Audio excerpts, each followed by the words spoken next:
Chris here with another fresh tip for you all. In this video, we are going to continue our look at painting the Warmaster Titan from Adeptus Titanicus. In this video, we are going to continue our work with the armor plates that go on the legs.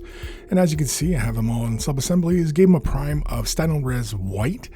And now we're going to move on to a base coat of Mechanicus Standard Gray using a Patriot 105 at around 25 PSI. I'm going to use some MIG ammo acrylic thinner to thin the color out ever so slightly. I'm using regular Citadel Mechanicus Gray to apply these base coats. And of course, when I was laying the primer down, it was Standard Res White, and I believe it was around 25 PSI. In fact, I don't think I changed the PSI at all on this project.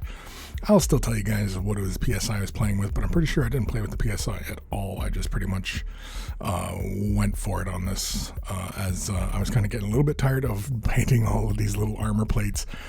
And this model has been a ton of fun. I highly recommend working on it in sub-assemblies, but it does take a bit. And of course, if you are kind of a meticulous sort of folk, you will be working on this for a bit. Mind you, I mean, I'm also filming this, and you know that takes a bit of effort as well, but I think you guys kind of catch my drift. I'm going to use some Ultramarine Gray, regular old Citadel variety, using some MIG ammo thinner just to thin it down ever so slightly. I'm still spraying at the same PSI with the Patriot 105. I'll just do a quick little test here, and I'm spraying the bottom portion of the armor plate as I want this to be consistent with the rest of what I've done, and basically it's just so that it looks kind of cool, you know. We could have went with other colors as well. These are the armor plates that go on the back of the shins, or the calves, I guess. The curvature end is the end that faces downwards, so that's why it's just getting sprayed like that. And those are the little toe armor plates that go over each of the little toes. And basically, I'm just spraying those. I probably could have actually laid a little bit more brightness on them, as they mostly face upwards. And I don't know, I didn't think of it at the time because I was just kind of concentrating on just kind of getting this little gradient going on. I really wasn't 100% on that gradient.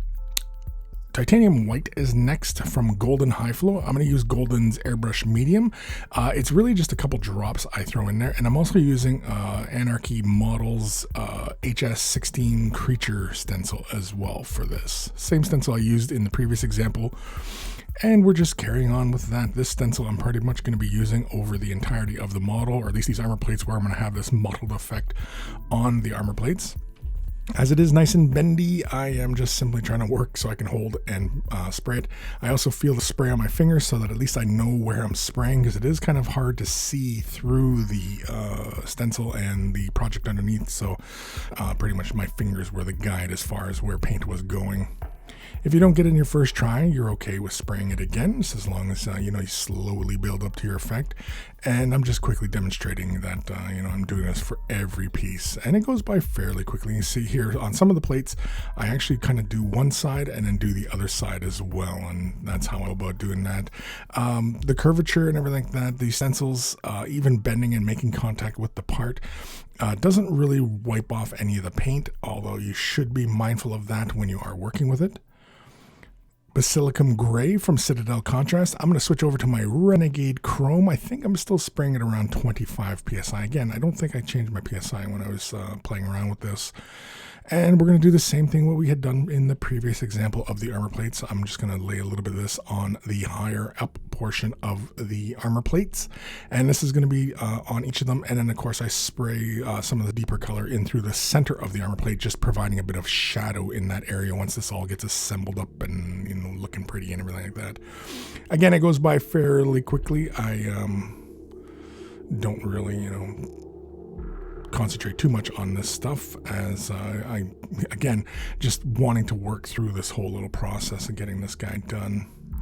I think what it was that kind of got me on the train of thought of going a little bit further with the design up the armor plate was I had that one armor plate where the design goes all the way up the plate, and then I shaded it, and I kind of liked how that all looked overall. And I probably, if I was going to do this again, I'd probably do it that way. Everland Sunset with some Lamian Medium.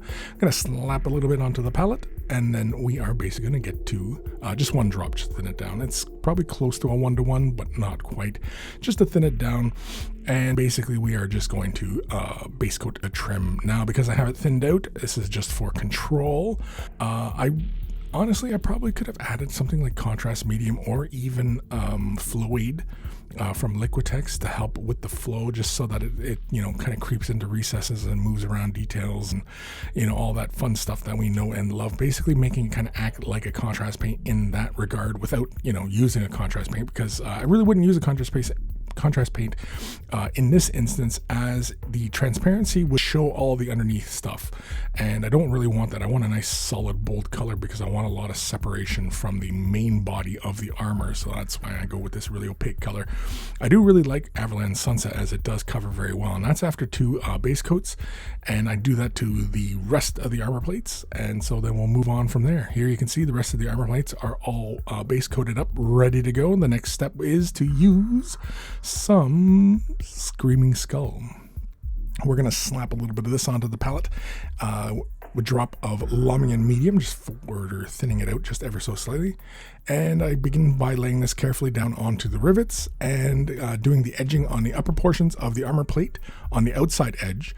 And on the inner details, I also do the upper edge of each of the little details. So like the little arrows, the little cross beams of the cross, and the circular rim thing. I don't know what this is. It's the mounting coupling. I don't know what this is. We're making up words now. And basically with this, it is just simply an edge highlight and nothing too complicated. Don't worry if you go a little too heavy with the this highlight color. Again, we're only going with 1 highlight on this surface. As you can see here, we've pretty much got all the rivets and all the edges and everything like that. Do all the armor plates. Everything's starting to look pretty cohesive with the rest of the model now, and so next phase is to move on to basically resaturating the color. Now, as I was saying with the Screaming Skull, if you do end up hitting too much of the area, that's okay, because once we get to this phase, you can actually kind of correct how intense that color is. Because we are fairly generous in our application of this color on the surface, we can really kind of bring that color down. This step also has the added benefit of resaturating that nice rich yellow that we have going along the trim, and of course providing some shadow around the bolts, and also wherever we applied the Screaming Skull, this color will also shift that to a bright yellow, so it looks more like we've spent a bit more time highlighting and shading and all that. It's actually kind of a fun way of getting these kind of projects done with a little bit of effort. There's really not a whole lot of effort we're doing here. I mean, it was a base coat, an edge, and then of course we come in with contrast, and the contrast gives us all our in-between values essentially. But it only really works if you are mostly generous with the application of the contrast paint. It's a fine middle ground you have to find essentially, so that it pulls up around edges and details, but not so heavy that it starts pooling all over the place and going into areas you don't want it to, which it could easily do. So be mindful when moving on to that kind of step. Here's the armor plate. Once all said and done, and of course all the other armor plates were done in this fashion. Agrax Earthshade is next. We're going to take a little bit on our brush, slap it onto our palette, add a fairly generous amount of water to this, and in fact if it's a little too generous to your liking, you can always come back and hit it with a little bit more Agrax. And then of course we are being fairly careful, but we're also being very generous with our application of the Agrax Earthshade. This is the regular Agrax Earthshade that finishes with a matte quality, as there is a gloss version as well. I'm not using that. Usually only use that for metallics. And in this instance here, we're just simply moving over the entirety of what we had previously done, allowing it to pool up into some lower areas and things of that nature. Not heavily, of course, but otherwise, just getting some deeper tone and some richness in the color. As again, I really didn't want it to be like a bright orangey yellow. I just wanted it to be somewhat bright, but I also wanted this to kind of have some nice contrast going on, especially that's why we're adding the Agrax Earthshade. And also, when you're applying it in this fashion, it also moves really nicely around the edges of the trim, and it gives you a nice little black lining effect. Black Templar Citadel contrast is next. This is going to be for the little weapons. So these 2 armor plates are the only ones that have this kind of thing going on with the weapons. I assume this is some sort of missile bay thing. I don't know what it is, like a little cluster of missiles, I guess, come out of there. Maybe it's a vent. I have no idea. But either way, contrast is being applied. I'm also being somewhat careful as to the edges and everything like that, as I don't want to make contact with any other areas, because this black will sit right on top and it'll be a pain to kind of, paint over. On these little laser guns, I guess they're las cannons coming out of the knees, I guess, or whatever this is. But otherwise, again, it's just a fairly careful application into this. I actually do the inside rim in the Black Templar as well, so it's not really shown here, but I also do that inside rim. Ironbreaker from Citadel, we're going to slap it a little bit onto our palette, and basically we are going to base coat over the areas, but leaving the black within the recesses. We could also have applied, say, lead belcher onto these areas and then give it a black wash, and then, come in with a highlight color, but Black Templar, is such a nice solid base color, and, it works really well that this, again, this is many ways to an end result. Here I carefully pick these areas out in Ironbreaker, and with this other las cannon pod, whatever this is, I also apply this. Now, on the guns themselves, I actually apply it more like an overbrushing. It's kind of like dry brushing, but when you have more paint on your brush, and you basically just skim over the edges, basically leaving the black in the recess. You can see in the coils of the gun and the couplings around the barrels and stuff like that.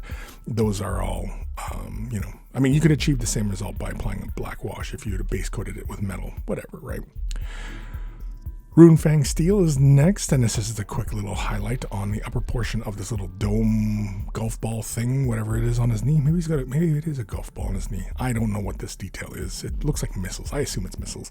The las cannons, the barrels, the ends of the barrels, and of course the little wet pod above also gets a little bit of treatment here with a little bit of the Runefang Steel.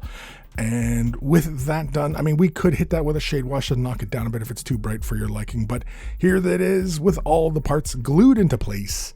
The legs are pretty much done, I think, at this point, and so we can actually move on to the rest of the model. So stay tuned for that. And yeah, this is a lot of fun so far. Again, it's a bit of an exercise in, persistence.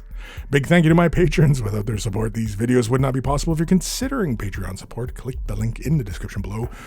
And a huge thank you to everybody who does. Take care of your brushes, and they will take care of you.